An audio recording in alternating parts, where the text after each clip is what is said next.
Buenos días a todas y a todos. Quiero comenzar por decirles que no se asusten, no voy a cantar.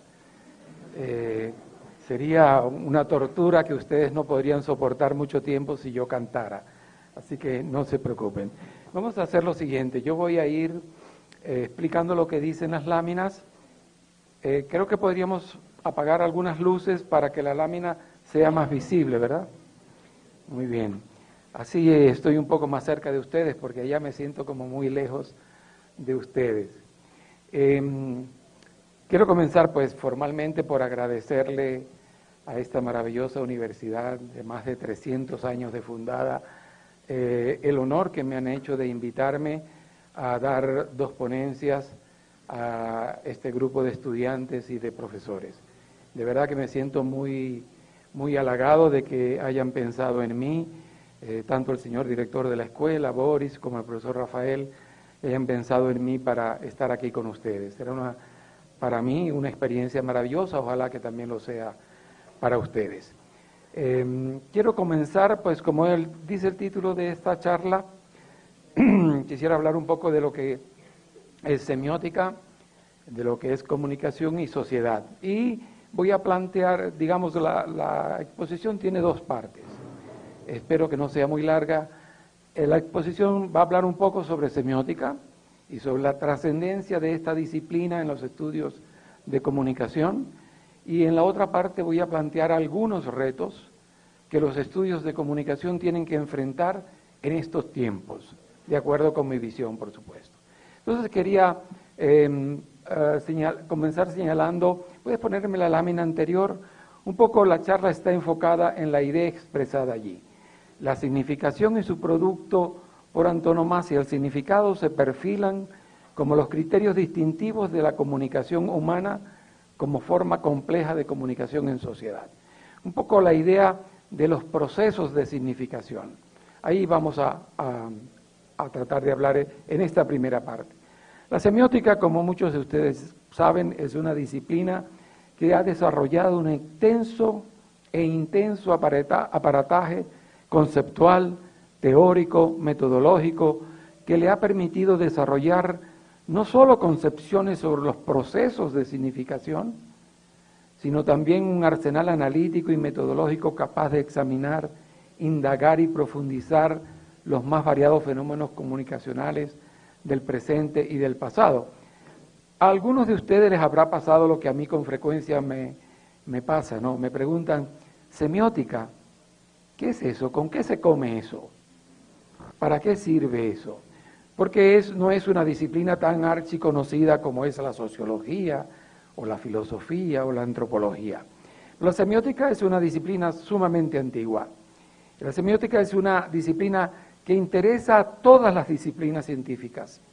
¿Por qué? Porque todas las disciplinas de alguna manera u otra tratan de descifrar los fenómenos que tales disciplinas estudian. Y la semiótica ofrece un instrumental para encontrar el significado, el sentido de los fenómenos sociales, culturales e incluso naturales. Hay una semiótica llamada la zoosemiótica que justamente estudia los signos que los animales usan para comunicarse. Entonces, bueno, es una disciplina muy antigua, desde la filosofía griega se habla de semiótica, en el Renacimiento, en la Edad Media, pero yo voy a nombrar rapiditamente 4 autores que son capitales en la comprensión de lo que es la semiótica hoy, y de allí nos vamos a ir con uno de ellos. La siguiente, por favor.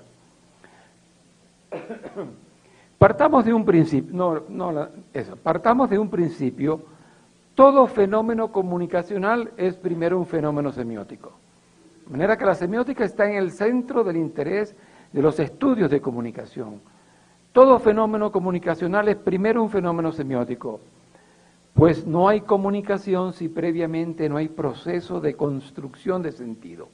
Todo proceso de comunicación, del tipo que sea, escrito, por imágenes, por gestos, por maneras de vestirnos a través del cine, del teatro, en los ritos.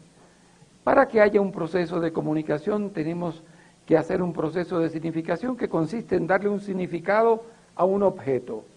Ese objeto puede ser una palabra o un gesto o una manera de vestirse. Cualquier objeto nos comunica algo y nos lo comunica porque significa. Y es eso lo que le interesa a la semiótica.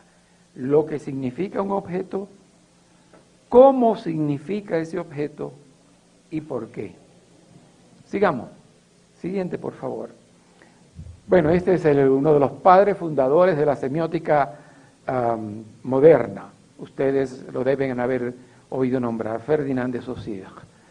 Él definía la semiótica, que él la llamaba semiología, como aquella que iba a estudiar la vida de los signos en el seno de la vida social.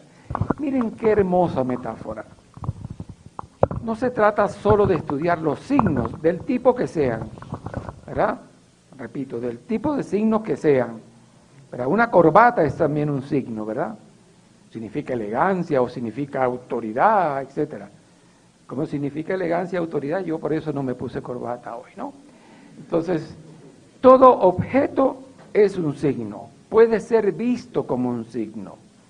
Y él decía, no vamos a estudiar los signos, vamos a estudiar la vida de los signos.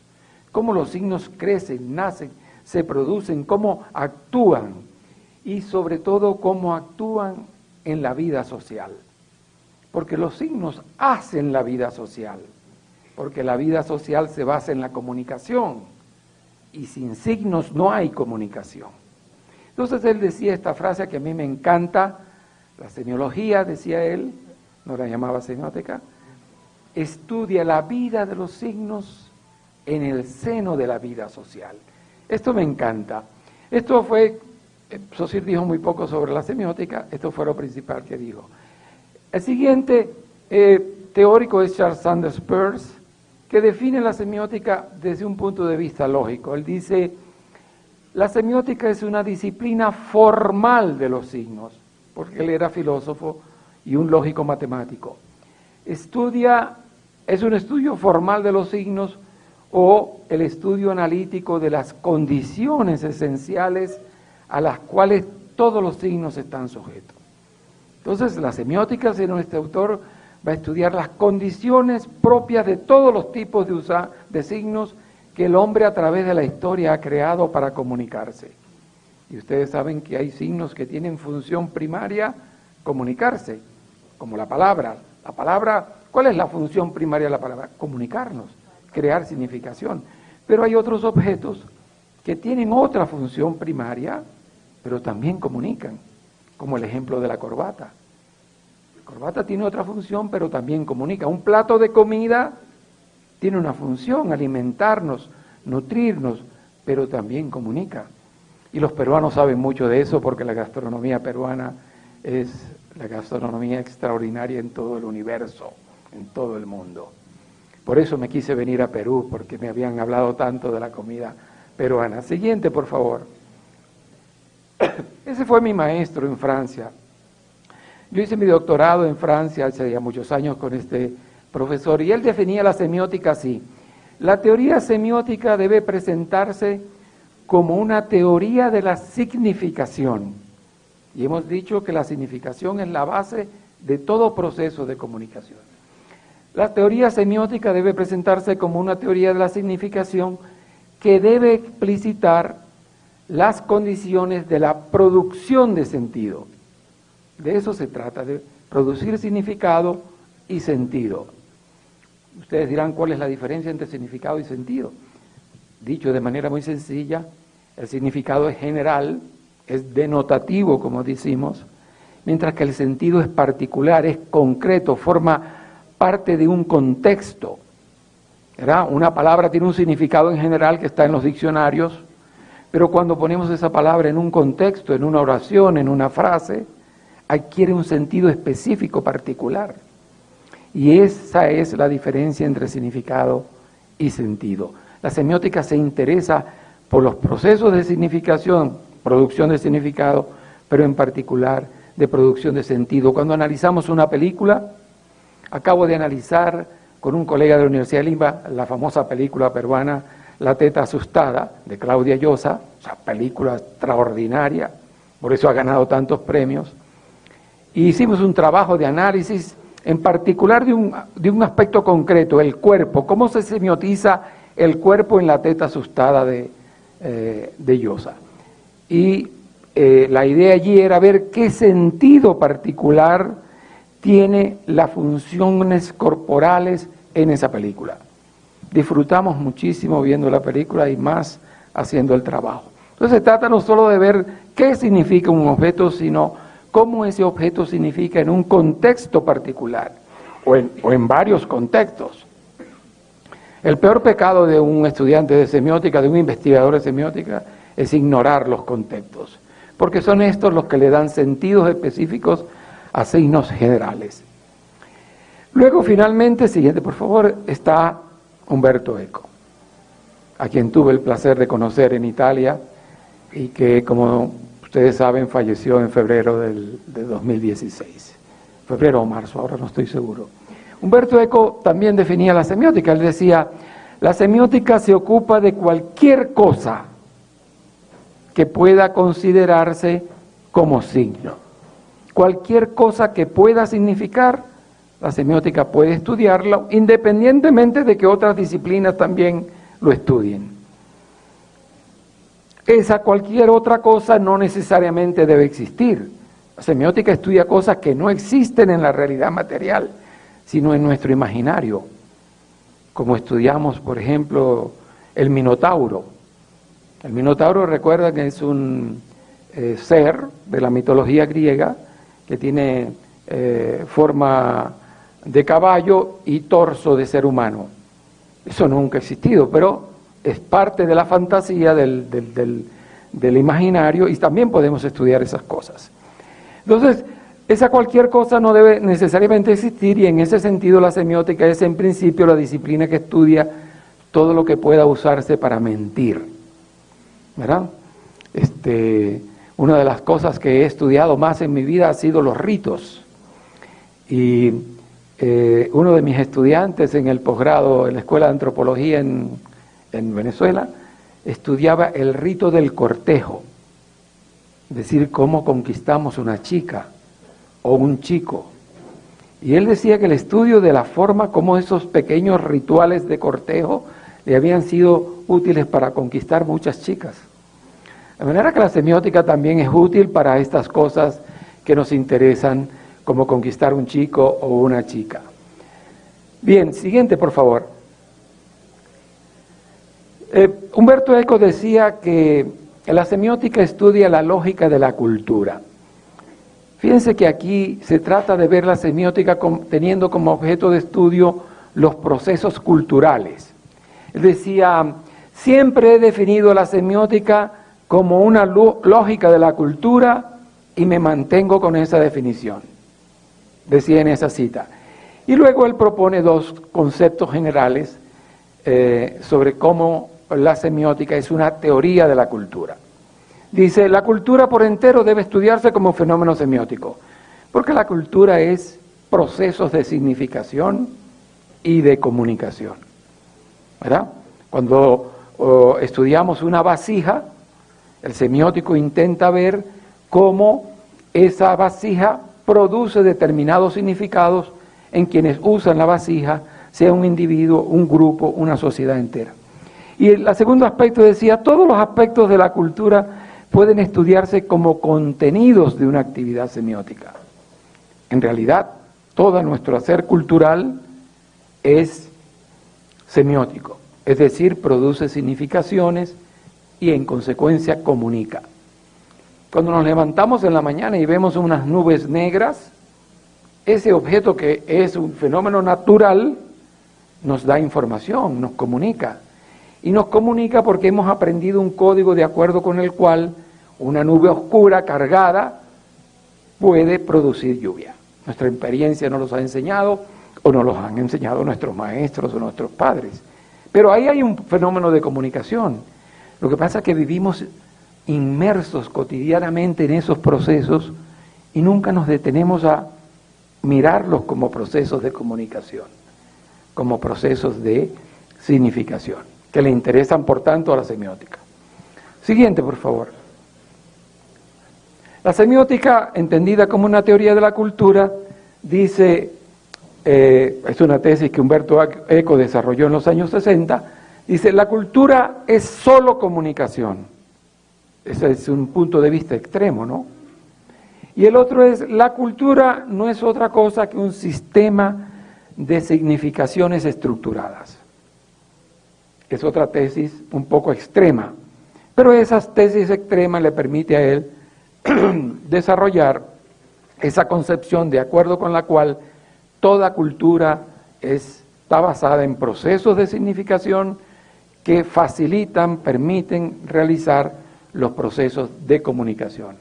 Así que cuando nos comunicamos con alguien, nosotros como comunicadores sociales, como estudiosos de la comunicación social, debemos preguntarnos no solo qué dice ese fenómeno de comunicación, sino cómo lo dice. Hicimos un trabajo sobre la película que quizás ustedes conozcan, que se llama Babel, del director mexicano González Iñárritu, una película extraordinaria.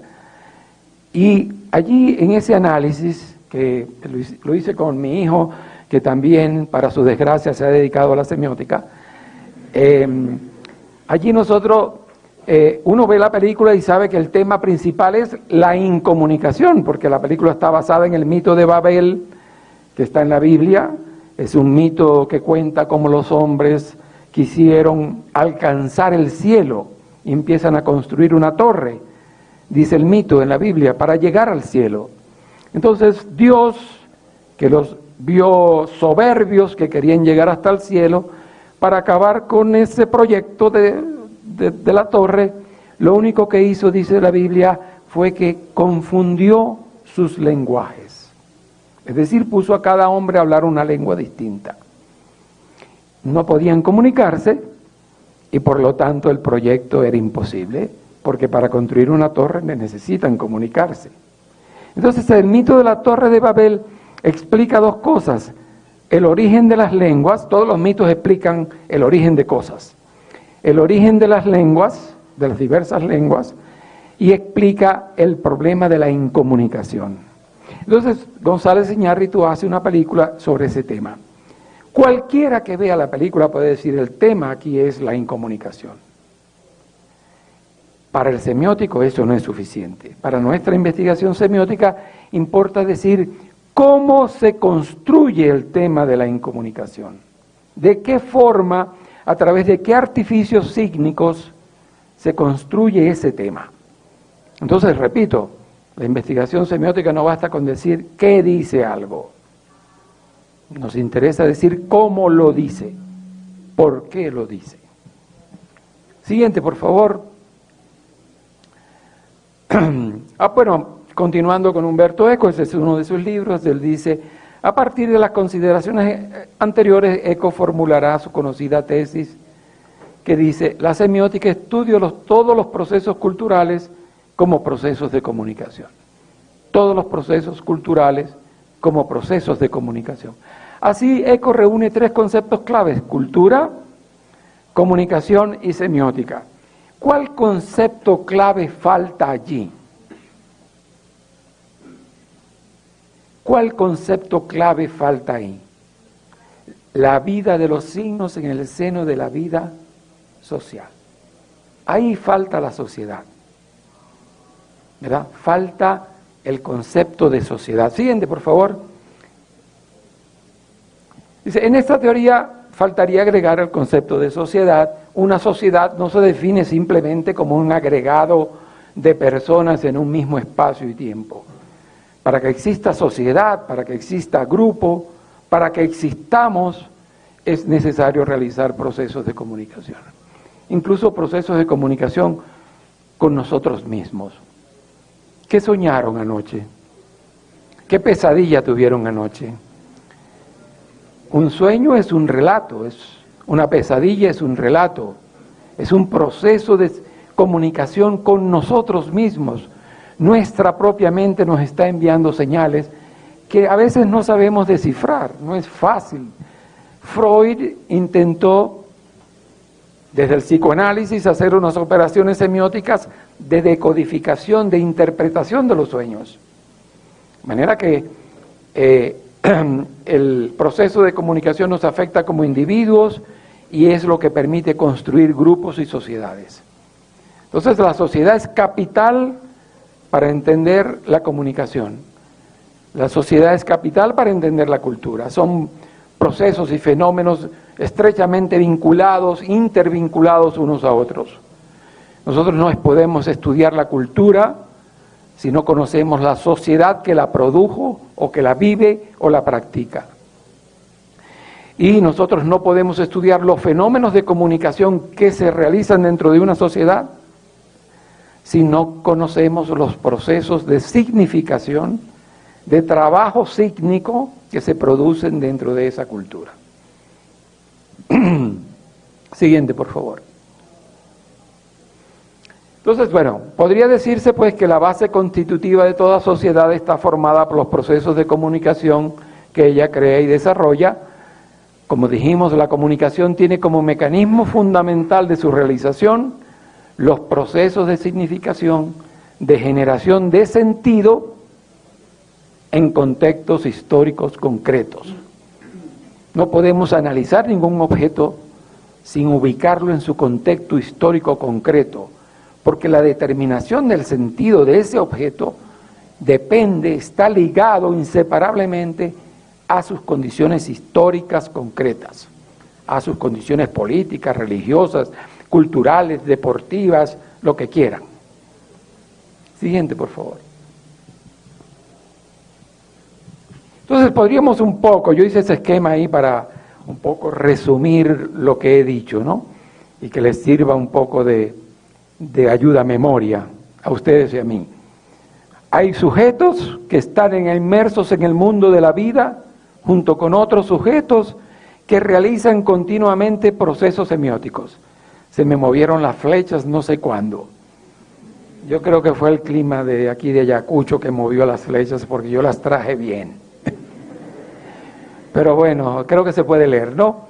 Procesos semióticos están ahí y esos procesos semióticos constituyen experiencias. Aquí estoy introduciendo otro concepto capital hoy día para la semiótica, el concepto de experiencia, que es un concepto que viene de la psicología y también de la filosofía, pero que la semiótica también puede utilizar, y de hecho utiliza.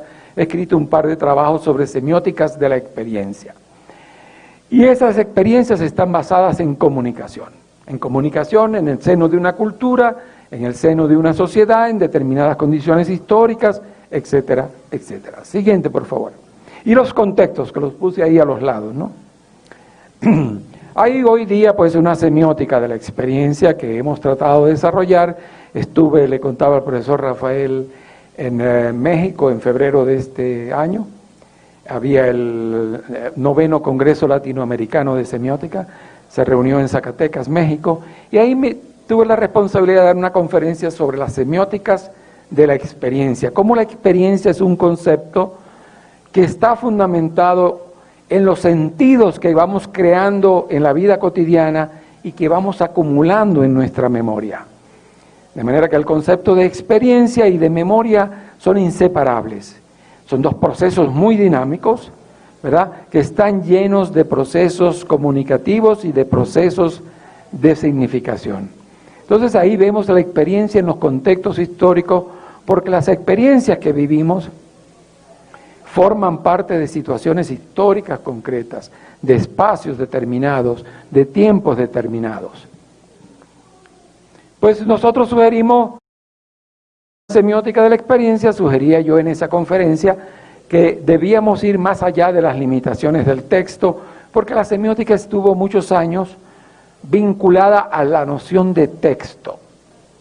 Tenemos que salirnos de las limitaciones del texto e reinsertar esos textos que estudiamos en su situación histórica, en los contextos que son, como ya dije una vez, los que determinan el sentido específico que esos textos adquieren. Sean esos textos, cuando digo texto no hablo de textos escritos solamente, hablo de una imagen, Hablo de un gesto, hablo de un poema, hablo de una vasija, hablo de un rito, hablo de un mito, cualquier objeto cultural que como tal es un objeto semiótico, es decir, capaz de significar. Siguiente, por favor.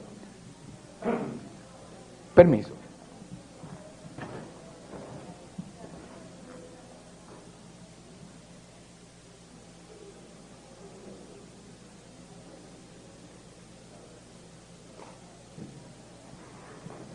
Bueno, un poco esta semiótica de las experiencias nos plantea una filosofía semiótica. No voy a extenderme mucho por ahí, pero estos estudios de la semiótica nos permiten también desarrollar la idea de una filosofía de los signos, o mejor, una filosofía de los procesos de significación. ¿Cuál es el sentido profundo de estos procesos de significación? Es decir, no solo qué significa un objeto, no solo cómo significa, sino por qué significamos, por qué nos comunicamos. Y en ese sentido habría campo para una filosofía semiótica. Solo menciono esto así al pasar. Una semiótica de la experiencia es un proyecto, esa es la definición que he construido y que he presentado en México.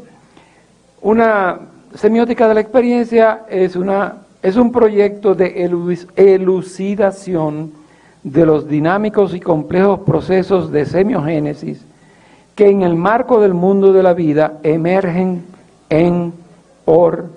desde los dialécticos procesos experienciales.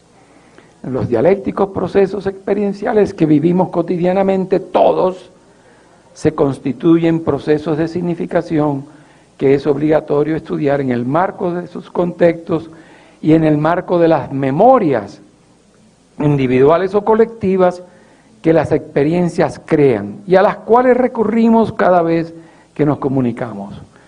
Porque el aprendizaje, la acumulación de memoria, nos permite prácticas concretas que se basan en esa memoria que hemos acumulado gracias a las experiencias que hemos vivido. Por ejemplo, mi esposa ayer, nosotros nos veníamos ayer para acá. Nosotros nos veníamos ayer en un vuelo de las 3 de la tarde, teníamos que llegar aquí a Ayacucho ayer a las 4 y algo. Cuando fuimos a embarcar, mi esposa, el carnet de identidad, el carnet de extranjería que tenía era una copia que ella había plastificado para que no se le perdiera el original, porque bueno, en un taxi le robaron una cartera y perdió la cédula ecuatoriana que también tenemos y bueno, entonces ella dijo, dejo el original en mi casa, sacó una copia y la plastificó y esa es la que carga siempre consigo. Cuando yo iba a embarcar, el oficial nos dijo, esto no es un documento válido, usted no se puede embarcar. Y yo me quería venir solo, pero ella no me dejó. Porque yo sí cargaba mi original, no, yo sí tenía el original. Bueno, esa experiencia no la olvidará nunca ella. Y ahora forma parte de su memoria. Y esa experiencia acumulada en su memoria, espero yo, nunca más le impida montarse en un avión en un aeropuerto por falta de documento. Entonces de esto se trata, ¿no? Siguiente, por favor. Bueno, otro esquemita para simplificar, ¿verdad? Experiencia, signo, significado, mundo de la vida. Sé que estoy abusando de ustedes al usar muchos conceptos, pero la idea es no tanto que a ustedes aprendan productos que yo les enseñe, mi idea es que ustedes se hagan preguntas sobre estos disparates que yo digo. Hay mucha información, pero la idea es que ustedes no sean simplemente receptores de información, sino que estos conceptos generen preguntas en ustedes. Porque nunca aprendemos tanto como cuando tenemos una pregunta, porque estamos obligados a buscar respuestas. Esa es la mejor manera de aprender, hacerse preguntas. Lévi-Strauss, un gran antropólogo francés, decía, el investigador no vale tanto por resultados que da como por las preguntas que plantea. Entonces me gustaría que ustedes salgan de aquí convertidos en cuestionarios, llenos de preguntas, para que ustedes mismos busquen las respuestas. Les puedo contar una anécdota. Lo que pasa es que ¿cuánto tiempo tengo? ¿Sí? No quiero extenderme mucho porque temo, pero a mí me encanta contar anécdotas porque esas experiencias nos enseñan más que una clase de un profesor a veces, ¿no? Yo fui presidente del Museo de Arte Contemporáneo del Zulia, en Maracaibo, y nuestro esfuerzo siempre fue llevar niños. Yo dije, aquí el programa principal donde vamos a invertir casi todo el dinero es en traer niños de las escuelas al museo. Era un museo nuevo, se inauguraba. Y entonces me decían, pero si es que los niños no van a entender el arte. Mira, esos cuadros abstractos, teníamos exposiciones de artistas muy famosos con cuadros abstractos. Entonces, ¿qué va a entender ese niño, ese cuadro? Yo decía, esa es la idea, que no entienda. Cuando el niño se para frente a un cuadro y dice, ¿qué es esto? Hemos logrado el objetivo de la educación. Que se haga preguntas, porque él busca respuestas. Puede ser que le pregunte a su papá, papá, vi esto y qué significa, o a su maestro, porque claro, las visitas eran con los maestros, ¿no?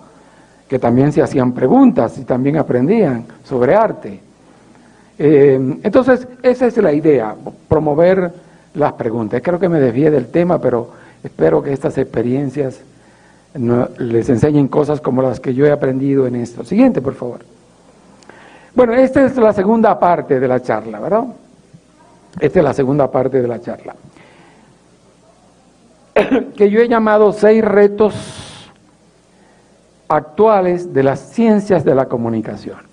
Pensé que esto podría ser interesante para ustedes, futuros profesionales o ya profesionales algunos, de las ciencias de la comunicación.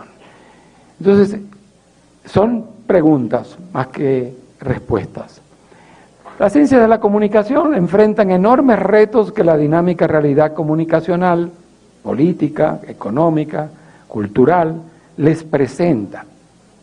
Uno de esos retos tiene que ver con la inclusión social, de modo que el monopolio no enmudezca a unos y solo dé voz a otros. Ese es un reto general. ¿Cómo logramos, a través de la comunicación, darle voz a quienes no la tienen? A menudo vemos que en los procesos de comunicación colectiva, masiva, la voz se reduce a unos privilegiados, políticos, poderosos, que está muy bien, que tienen derecho a tener voz también, no critico eso. Pero hay sectores de la población que no tienen voz, que no tienen la posibilidad de expresar sus opiniones, sus necesidades, sus intereses. Uno de nuestros retos es ver cómo construimos posibilidades de dar voz a quienes no las tienen, a comunidades que han sido históricamente marginadas, ignoradas, preteridas y que no han podido expresar sus intereses y que por lo tanto están en los márgenes de la sociedad, de los beneficios de la sociedad, de los beneficios de la economía, de la cultura. Ese es un reto para nosotros los comunicadores. ¿Cómo dar voz a quienes, siguiente por favor, han sido históricamente excluidos? Los medios de comunicación son poderosos instrumentos de control social con potencialidades enormes, esto lo saben ustedes mejor que yo. Potencialidades a menudo no aprovechadas para la educación, la inclusión, el pensamiento crítico y la democracia, y requieren de la vigilancia ciudadana y del Estado responsable, de modo que sus bondades alimenten el bien común. Esa función social de los medios de comunicación y de la comunicación en general requiere de comunicadores cada vez mejor formados, cada vez tenemos que estudiar más, incluso después de graduarnos. Hay gente que piensa, ya tengo el título, ya no tengo que estudiar más, ya me liberé de ese profesor de semiótica que fastidiaba tanto, o de ese profesor de teoría de la comunicación. No, un comunicador social como un médico no puede dejar de estudiar nunca, nunca, ni siquiera cuando obtiene su título de doctor o su título de maestría. Siempre estudiar es parte de nuestras responsabilidades. Entonces, la anterior, que no lo había terminado, requerimos pues de comunicadores sociales cada vez mejor formados y de unas ciencias de la comunicación cada vez más efectivas, con fundamentos teóricos y metodológicos cada vez más fuertes. Ahora sí, siguiente, por favor. Entonces, estos son los retos que yo les planteo a ustedes para que reflexionen sobre ellos.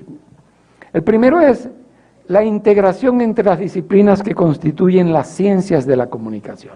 Entonces, que las ciencias de la comunicación, como las ciencias médicas, es en realidad la suma, la reunión de aportes de otras disciplinas. En el caso de la ciencia de la comunicación, de aportes de la sociología, por eso tenemos una sociología de la comunicación, de la antropología, de la historia, del periodismo, de la fotografía, de la imagen. Tenemos que integrar esas disciplinas de manera eficiente para conocer mejor los fenómenos, los procesos de comunicación. Siguiente, por favor. Reto número 2. Reconocer y analizar los nuevos fenómenos comunicacionales de intertextualidad, multimodalidad, multimedialidad y transmediación. Estos son 4 fenómenos, 4 prácticas, 4 dispositivos muy importantes hoy día. Hoy día un libro va al cine, se expresa en un texto cinematográfico. Y un texto cinematográfico incluye elementos de otros textos. Esa intertextualidad nos crea retos enormes.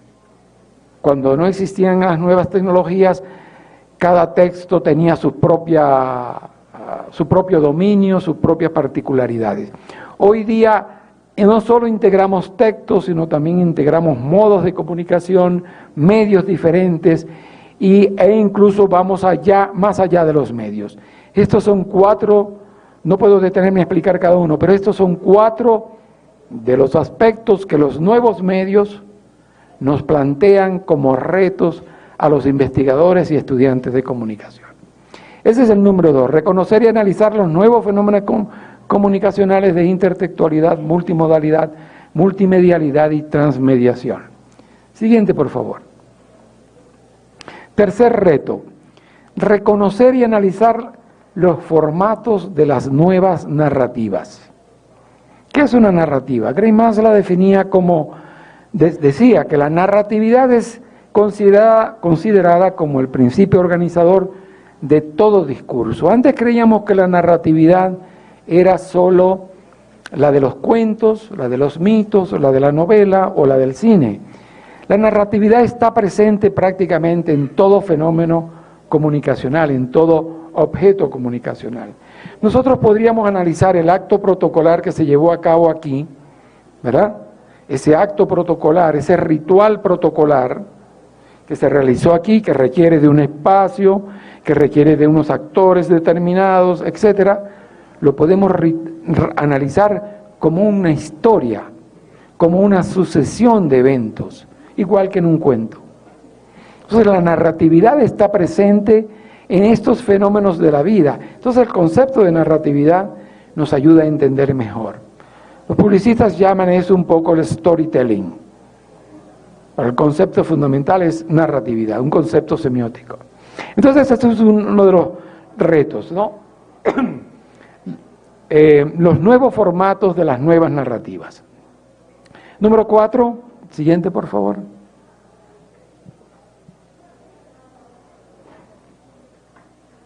Siguiente dice, vista la sobresaturación de información que hoy tenemos, no solo gracias a los medios, sino también a las redes sociales, vista la sobresaturación de información, es imprescindible desarrollar habilidades analíticas, interpretativas y críticas para discernir entre lo fundamental y lo accesorio, entre la veracidad y la manipulación, entre lo trascendente y lo intrascendente.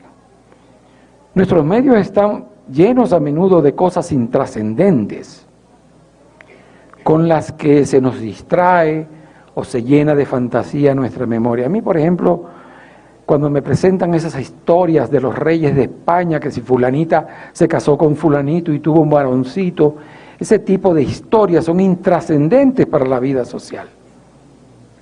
Y nosotros, que gracias a Dios no tenemos reyes, nuestros medios están repletos de esas historias de los reyes de España o de Inglaterra, como si eso fuera trascendente o pertinente para nosotros.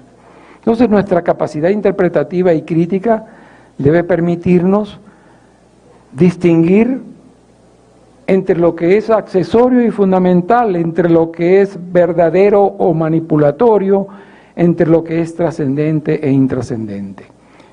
Creo que hoy día este es un reto importante para nosotros como espectadores críticos, como protagonistas de los verdaderos procesos, de los procesos de comunicación que atiendan lo que es trascendente para nosotros, para cada comunidad, organización, etc. Siguiente, por favor. Anoten las preguntas, que al final vamos a tener un espacio para preguntas, críticas, comentarios, etc. Y ya voy a terminar, no se preocupen. Número 5, la posverdad. Ese es un concepto que está de moda, la posverdad. ¿Qué es la posverdad? Sus profesores ya se lo deben haber explicado. Los hechos, la posverdad ocurre cuando los hechos objetivos y reales tienen menos credibilidad que los sentimientos y creencias de los individuos al momento de formular una opinión pública o promover una conducta social. ¿Qué pasa? Que a veces nuestras emociones, sentimientos, afiliaciones nos impiden ver o nos impiden valorar correctamente los hechos objetivos, los hechos reales, constatables. Eso es el fenómeno de la posverdad. No buscamos en los medios y incluso en las conversaciones, en las reuniones, no buscamos a veces lo que es trascendente, sino lo que se adapta a lo que ya pensábamos previamente, porque no queremos cambiar de opinión, nos aferramos a nuestras viejas opiniones, porque no somos críticos con nosotros mismos. Entonces, esos fenómenos de posverdad no solo se trata de falsa información, sino de nosotros haciendo procesos de interpretación basada en nuestros propios prejuicios, en nuestras propias emociones, en nuestros propios pensamientos. Una actitud crítica, interpretativa, analítica, nos ayudaría a discernir mejor qué es lo falso de qué es lo verdadero, así como de qué es lo trascendente y lo intrascendente. Sexta y última, otro reto es pues las nuevas realidades actoriales. Por ejemplo, en el mercado del consumo, lo que se llama ahora el prosumidor. Prosumidor es una mezcla de dos palabras, productor y consumidor, ¿verdad? Los prosumidores son personas que consumen lo que ellos mismos producen. Se trata de la unión en un mismo sujeto de los roles de productor y consumidor. Esta es una suerte de revolución. En una sociedad productora para el mercado, en la que todos los objetos nos vienen hechos, hay muchos actores que se han dedicado a producir sus propios objetos de consumo. Y esto es importante. ¿Por qué es importante? Porque introduce variedad en el consumo. Introduce variedad, riqueza en el consumo. Entonces, este tipo de iniciativas que tienen que ver con la publicidad y con el consumo, de publicidad hablaré en mi charla del viernes, ¿no? Publicidad, cuerpo y otras cosas más. Entonces, este fenómeno es interesante porque estos grupos, estas personas que se animan a producir cosas que ellos mismos, a consumir cosas que ellos mismos producen, crean redes de grupos que enriquecen la vida productiva, enriquecen y diversifican la vida de consumidores. Siguiente, por favor. Les dije que ya estaba por terminar, no les mentí. Conclusiones. Bueno, retomo un poquito lo que había dicho, algunas cosas que había dicho, ¿no? La semiótica nos ofrece instrumentos eficientes y eficaces para afrontar los retos de la comunicación de nuestros tiempos. Esos 6 retos, en afrontar esos 6 retos, nos ayudaría a hacerlo el tener habilidades de análisis semiótico. No digo que sean las únicas, no digo que sea la única disciplina que nos ayudaría a enfrentar esos retos. Digo que la semiótica es una de ellas, que por su cantidad de conceptos, por su experiencia interpretativa, analítica, nos ayuda a enfrentar a esos retos de los que les he hablado y de otros que seguramente ustedes ven y yo no he visto. La digitalización del mundo de la vida, que es el mundo donde actuamos, la digitalización del mundo de la vida nos obliga a explorar nuevos territorios comunicacionales. Esto es una verdad de perogrullo, ¿no?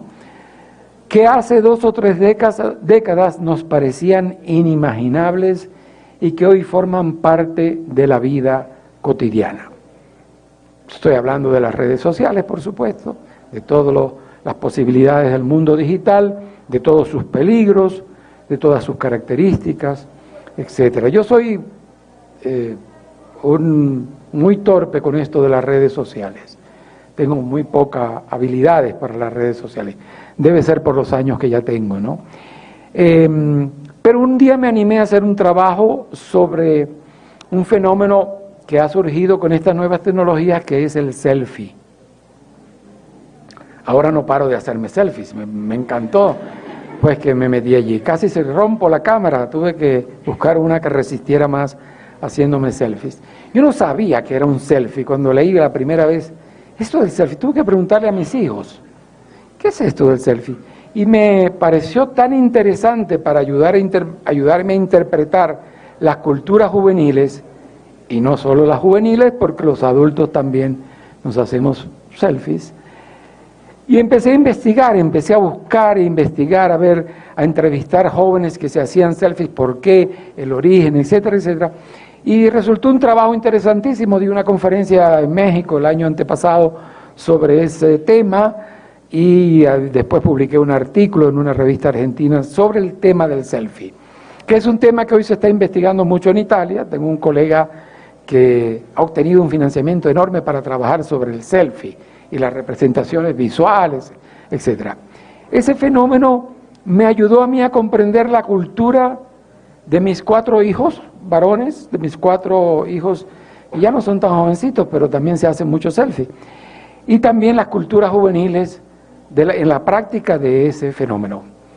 Fíjense que una práctica tan relativamente ya hoy casi cotidiana y sencilla nos ayuda a comprender una microcultura juvenil. Entonces, yo creo que es importante que nosotros abramos los ojos frente a eso que nos parece tan común. Alguien dirá, pero bueno, ¿qué tiene de interesante ponerse a estudiar cómo los jóvenes se toman selfies? Se toman fotos y después las ponen en Instagram o en Facebook o lo que sea, o se la envían por el WhatsApp a los amigos. ¿Qué tiene de interesante eso? Tiene mucho más interés de lo que creemos, porque esa expresión nos revela una visión del mundo entre jóvenes. Y repito, ya no solo entre jóvenes. Entonces, esa clase de fenómenos que a veces nos parecen tan cotidianos e intrascendentes, cuando damos un paso hacia atrás y lo miramos así como un hecho a analizar y empezamos a reflexionar sobre él, encontramos cosas muy, muy interesantes. Si tengo tiempo después les cuento otra anécdota, pero no quiero abusar de ustedes. La siguiente, creo que esta es la última, así que no se preocupen. Dice, comprender los procesos sociales hoy, los procesos sociales, hago énfasis en la sociedad, que era lo que faltaba en aquella definición que vimos. Comprender los procesos sociales hoy significa comprender sus procesos de comunicación, sus modos de interacción comunicativa, tanto a nivel individual como social, como grupal. Luego, transformar la sociedad pasa por transformar un sistema de relaciones gracias al cual determinados actores han sido tradicionalmente excluidos. Es una síntesis de lo que ya dije. Solo una pluralidad de voces hará una democracia plural. Esto tiene que ver con los procesos de inclusión de quienes no tienen voces. No hay una democracia plural, y ya me salgo un poco de los límites de la semiótica, pero no hay una democracia plural si no hay una pluralidad de voces. Y pluralidad de voces significa procesos de comunicación donde podamos dar voz a quienes no la tienen, a quienes nunca la han tenido. ¿Verdad que esa era la última? ¿Seguro? No me escondiste ninguna, ¿no? Esa señorita me escondió algunas láminas para hacer esto más corto. Bueno, estoy listo para escuchar preguntas fáciles. No admito preguntas difíciles porque me pondrían en apuros. Muchas gracias, han sido un público estupendo.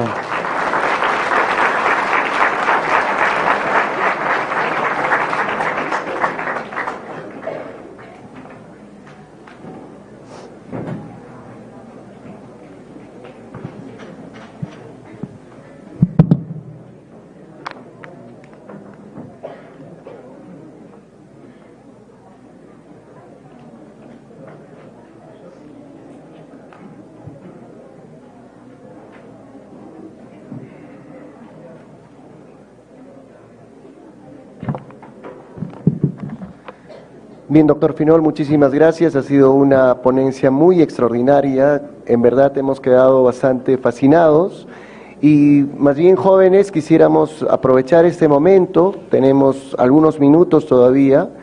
Y yo quisiera que por favor aprovechemos al máximo la presencia del doctor Finol y podamos preguntar, ¿no? Que es como dice el doctor Finol, una extraordinaria oportunidad para poder seguir aprendiendo incluso, ¿no? Entonces, preguntas, por favor, opiniones, reflexiones que puedan hacer.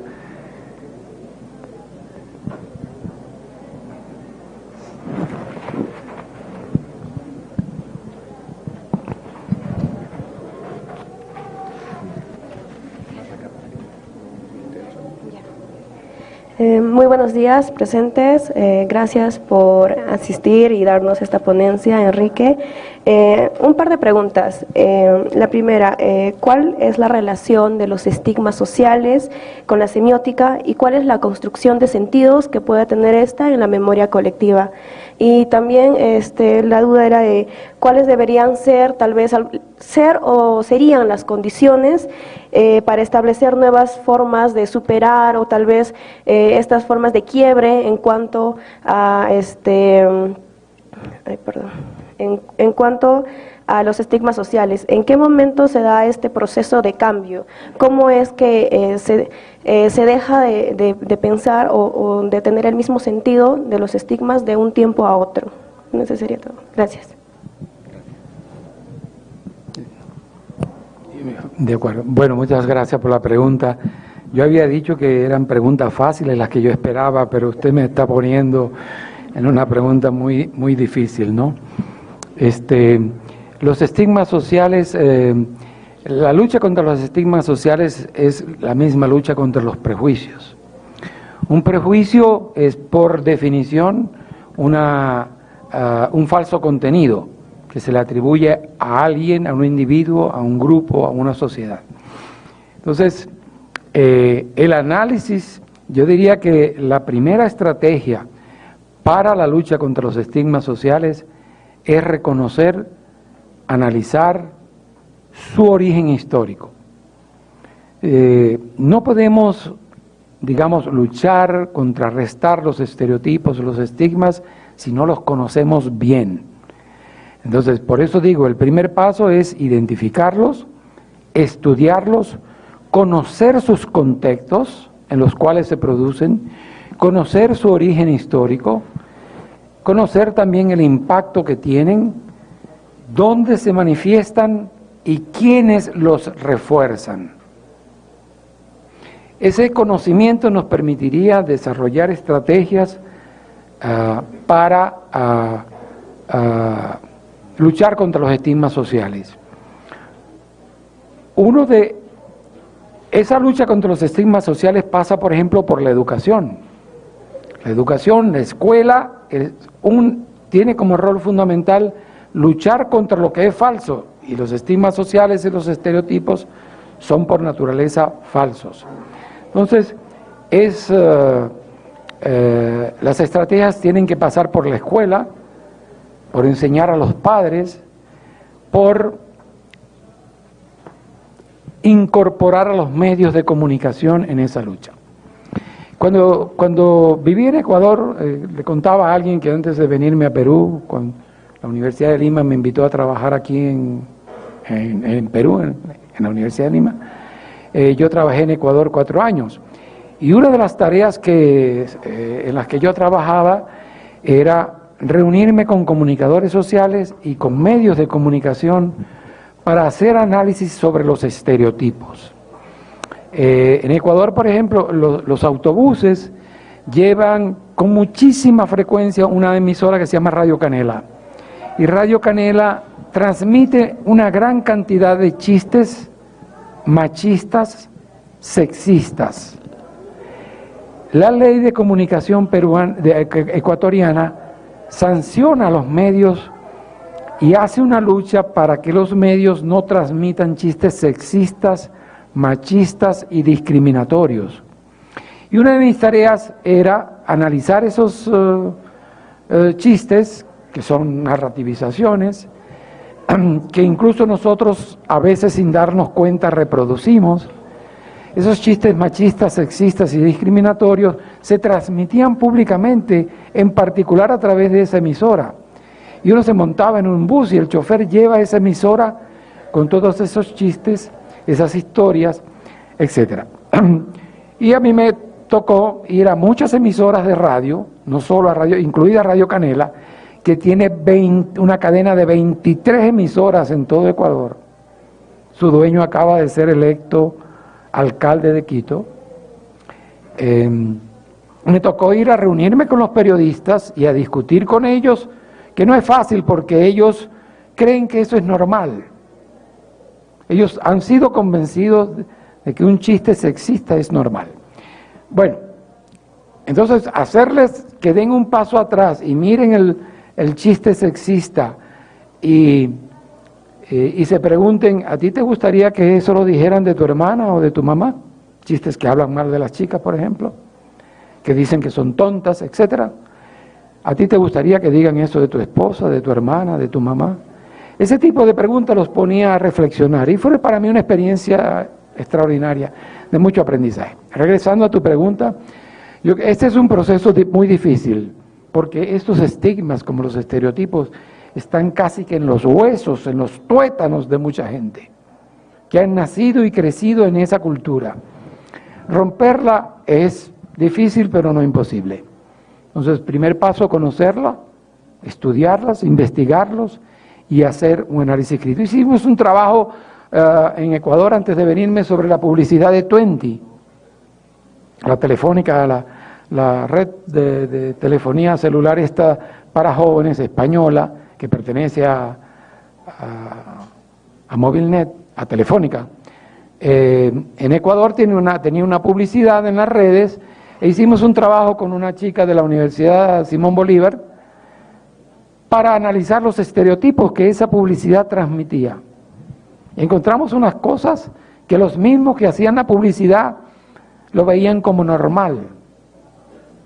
Entonces, yo creo que el conocimiento de esas, publicamos ya ese trabajo y esperamos que tenga algún impacto, que promueva, aunque sea con un granito de arena, el cambio en las formas en que hacemos publicidad, o se hace publicidad. De manera que lo primero yo diría es conocer esos estigmas, cuáles son sus condiciones, su origen histórico, y desarrollar campañas que pueden ser educativas o a través de los medios. Hay medios que colaboran en esto. En Ecuador se logró que algunas emisoras de radio transmitieran pequeños spots combatiendo el machismo, combatiendo la discriminación, combatiendo... La alcaldía de Lima, por ejemplo, en Lima hay ahora unos carteles que dicen: aprendamos a tolerar la diferencia. Este tipo de campañas va construyendo una nueva manera de ver las diferencias con los otros, que son una de las condiciones que a veces generan estereotipos. ¿Hay otra pregunta? Preguntas, por favor.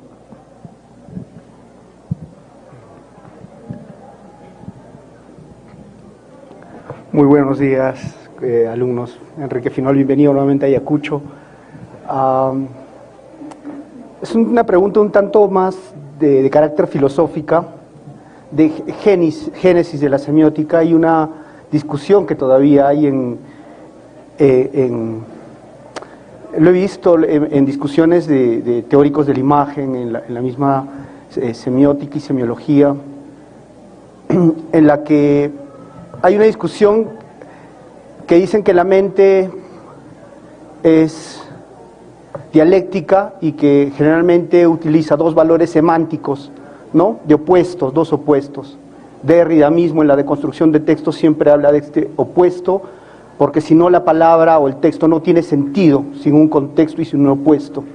Solamente adquiere relación en la vida social y es ahí cuando se crea sentido, ¿no? Es en ese momento en el que se crea ese sentido. Pero ahí es donde pasamos a la mente y a la conciencia, en el que siempre, incluso Humberto Eco hace esta discusión en el que pasan a la mente y dicen que la mente es digital. Y luego los estudios de la imagen hablan, la Gestalt hace preguntas a la física cuántica y la física cuántica responde y vuelve a la Gestalt y le dice, la mente ya no es ni análoga ni digital, sino cuántica. Y que entonces lo que estamos observando fuera de nosotros y lo que decimos que es el texto capaz de poder ser deconstruido, analizado, es que si lo hace la mente o si la información está fuera de nosotros. Esta es una pregunta un poco ontológica de génesis, una discusión filosófica entre semiótica y semiología que me gustaría escuchar de usted. Muchas gracias.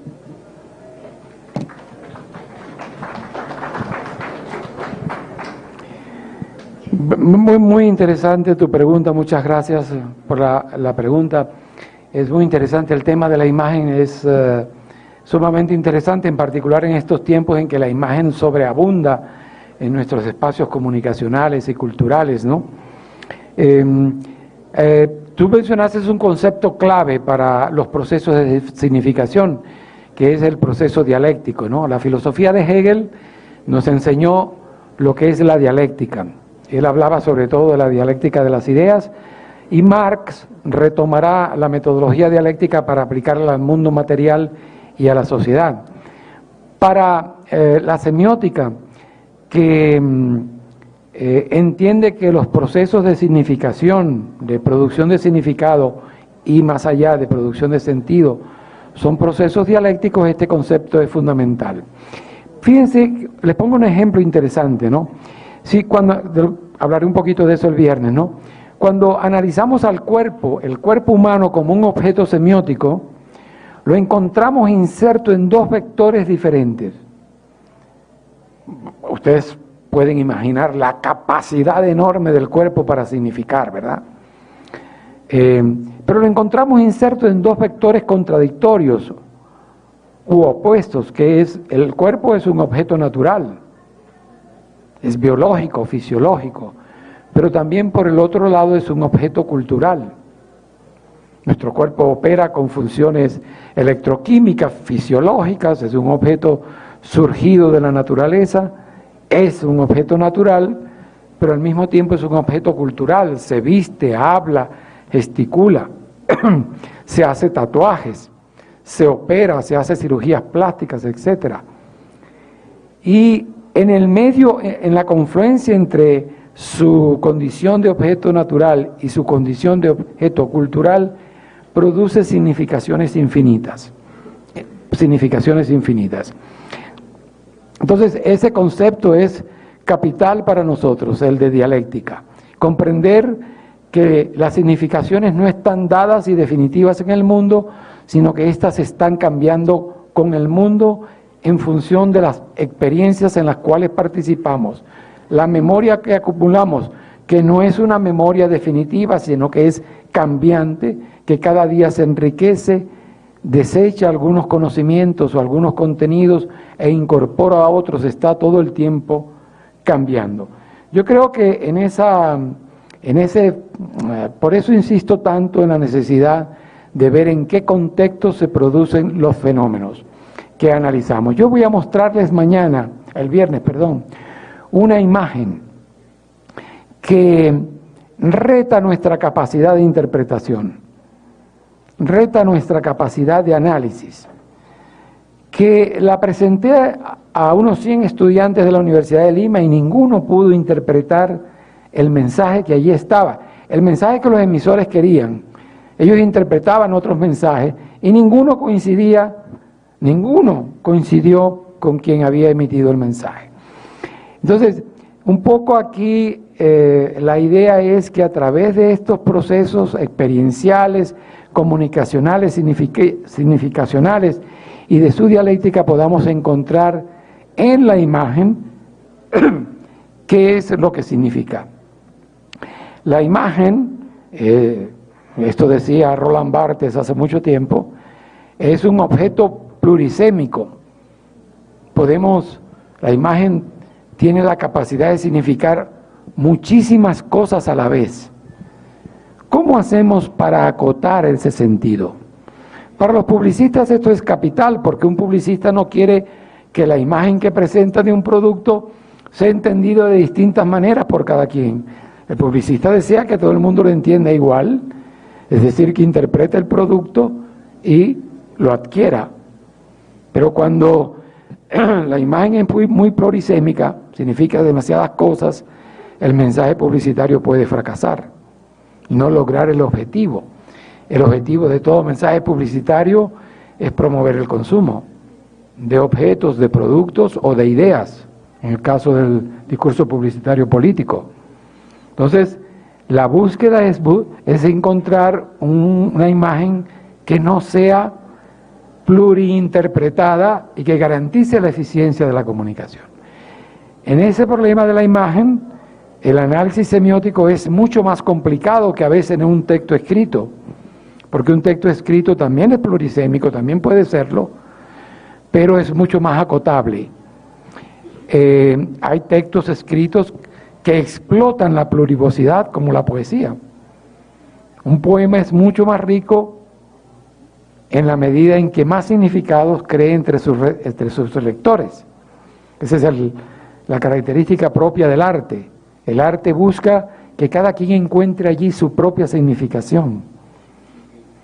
Por eso obras de arte tan antiguas u obras literarias tan antiguas siguen comunicándonos mensajes a cada uno de nosotros a pesar de que han transcurrido 500 años. El Quijote sigue siendo una novela de actualidad porque tiene la capacidad de significar algo para cada lector, algo nuevo, algo distinto.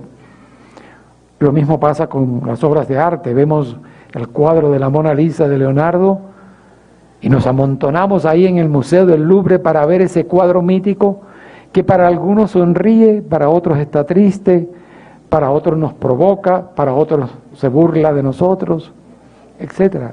Un mismo objeto, pero tiene la capacidad de decirnos a todos muchas cosas diferentes. Claro, ese cuadro dejó ya de ser una obra de arte para ser un mito, pero ese mito es plurisémico. No sé si contesté tus preguntas, pero por ahí más o menos quisiera andar. Luego conversamos sobre esos temas. Muy bien, ¿otra pregunta? Preguntas, por favor.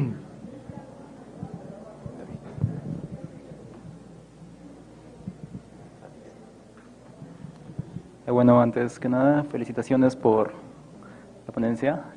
Bueno, si bien es cierto, la semiótica está en todo, todo tiene significado, ¿no? Entonces, pero el significado es relativo, depende mucho de las vivencias que uno ha tenido en cada contexto. Todos los contextos son distintos. Mi pregunta iba más allá de como ética profesional y como reto que tenemos nosotros los comunicadores al actuar en diferentes contextos. Si bien es cierto, en países orientales las mujeres visten burkas, se tapan incluso los tobillos, y donde el machismo es muy fuerte, es muy poderoso, ¿no?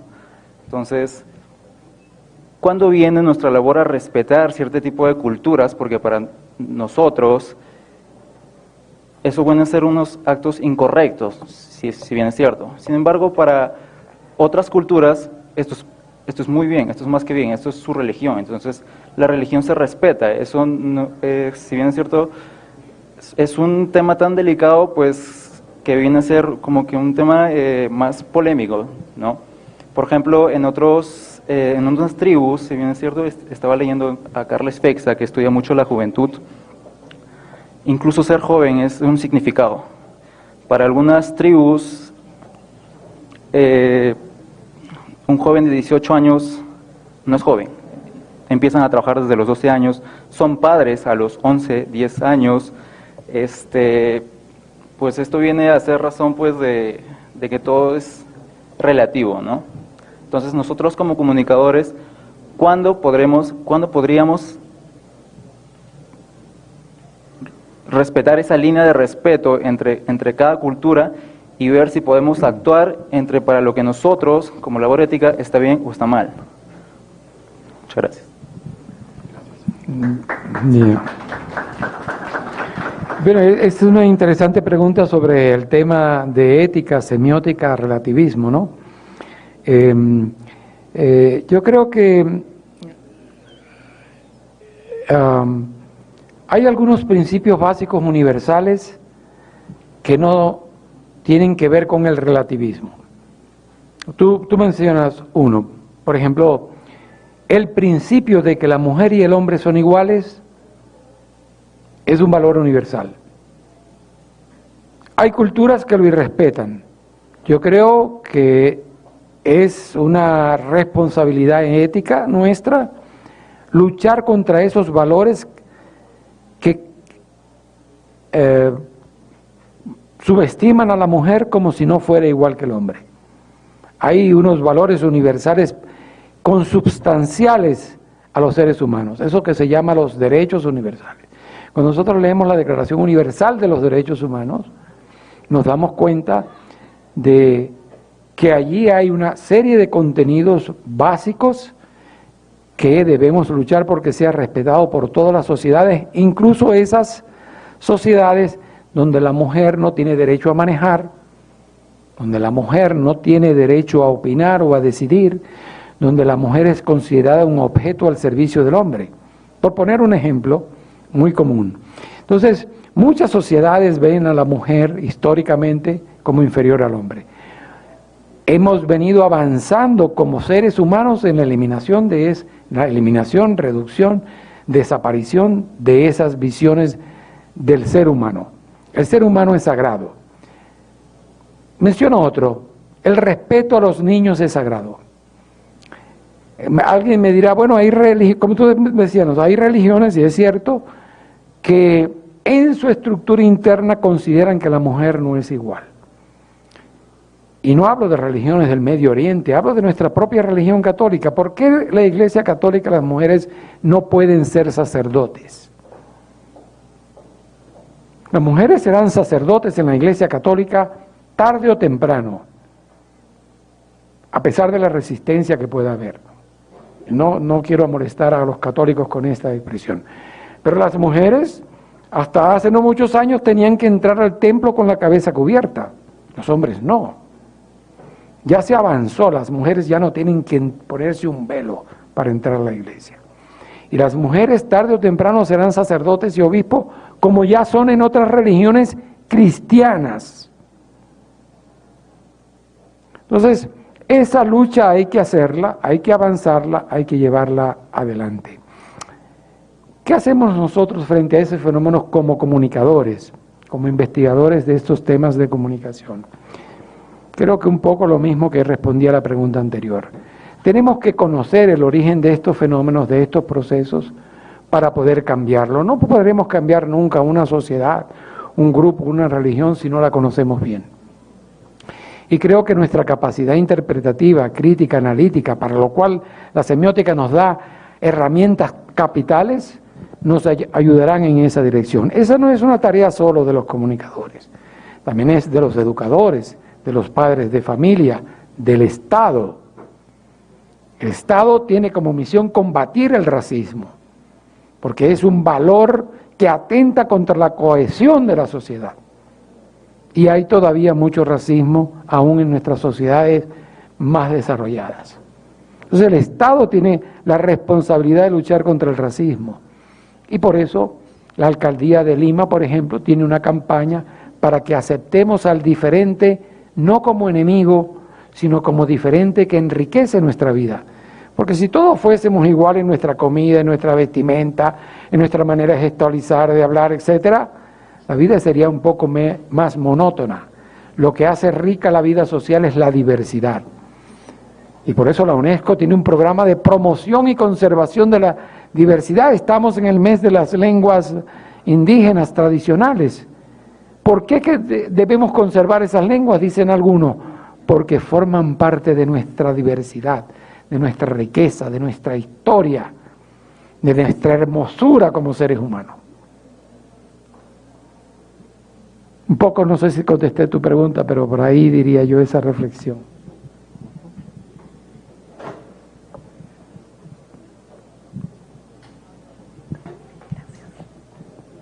Buenos días con todos los presentes. Doctor José Enrique, felicitarle por su ponencia. Esta es una duda personal.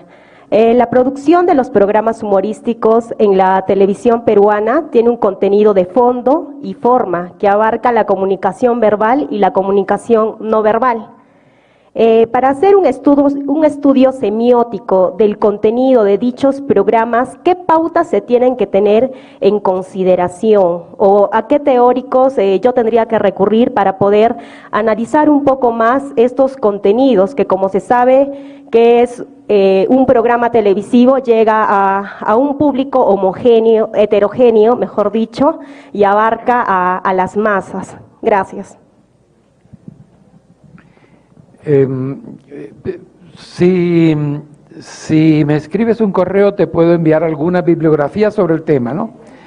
Pero de todas maneras déjame decirte, en un programa de televisión es un objeto semiótico complejo, porque hay demasiadas cosas allí, no solo hay el lenguaje hablado, sino hay una vestimenta, unos gestos, una iluminación, un texto que se dice, etcétera. Es como analizar el teatro, ¿verdad?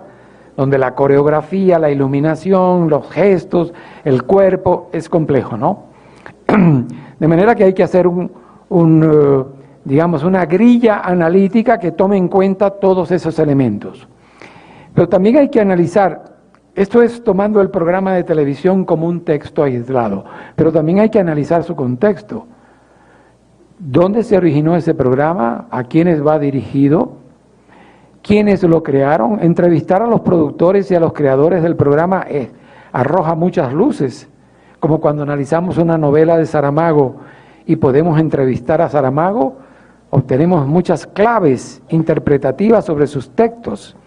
Yo he hecho unos trabajos sobre la obra de Saramago y aunque no pude entrevistarlo a él, pero sí conozco su biografía, el libro biográfico que escribió, y conozco sus diarios. Entonces, cuando analicé sus novelas, sus diarios, que se llaman Diarios de Lanzarote, porque él vivía en Lanzarote, y su biografía que él escribió, me dieron la clave para interpretar muchas de sus novelas. Entonces, es un proceso complejo cuando analizamos un programa, un objeto tan complejo como es. Pero hay que buscar distintas claves para tratar de armonizarlas en una interpretación que dé sentido, por ejemplo, para determinar si allí hay estereotipos o no, para determinar qué valores está promoviendo ese programa, para ver si tiene contenidos educativos o deseducativos, porque a veces los medios en una tarde destrozan lo que la maestra le enseñó durante un mes a un niño. Entonces ese tipo de análisis tiene que ser complejo y a menudo se sugiere que un tipo de análisis de eso se haga en equipo, donde participen 2, 3 investigadores, 4 o 5 alumnos, qué sé yo. Es una manera de hacer una investigación interdisciplinaria en la que uno se ocupe de un aspecto y que luego se vaya coordinando en unos resultados finales. Es lo que yo sugeriría. Hay un par de trabajos sobre temas de televisión. De hecho, había un programa en Perú, yo no sé si se transmite, pero nosotros lo utilizábamos en Ecuador como cómo no se debe hacer un programa, que creo que tenía algo así del nombre de de Jacinta en el título del programa. Un programa racista, La paisana Jacinta. discriminatorio, ¿cómo se llamaba? La paisana Jacinta. La paisana Jacinta. Discriminatorio, estereotipante como él solo. Ruego a Dios que ya no lo pasen,